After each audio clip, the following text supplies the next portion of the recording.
भद्रं कर्णेभिः शृणुयामदेवा भद्रं पश्येमाक्षभिर्यजत्राः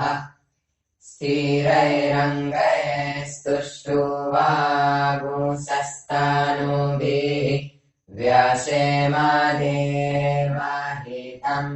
यदायुः स्वस्ति न इन्द्रो वृद्धस्रवाः स्वस्ति न पूषा विश्ववेदाः स्वस्ति नस्तार्क्ष्यो अरिष्ठानेमिः स्वस्ति नो बृहस्पतिर्दधातु शान्ति शान्ति शान्तिः। नमस्ते गणपतये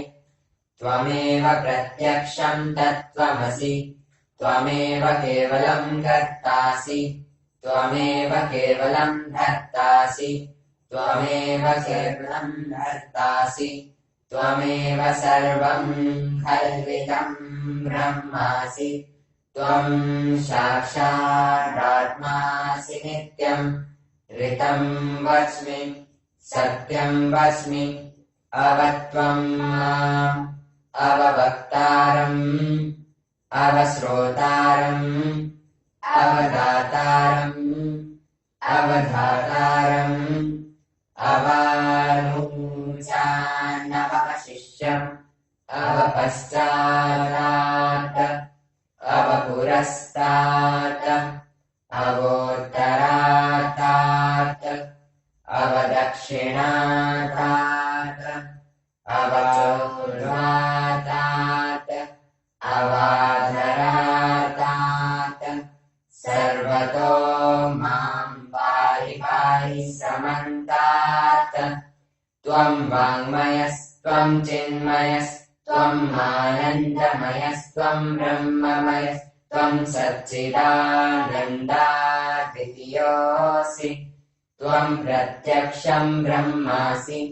त्वं ज्ञानमयो विज्ञानमयोऽसि सर्वं जगदिदं त्वत्तो जायते सर्वं जगदिदं त्वत्तस्तिष्ठति सर्वं जगदिदं त्वयि लयमिष्यति सर्वं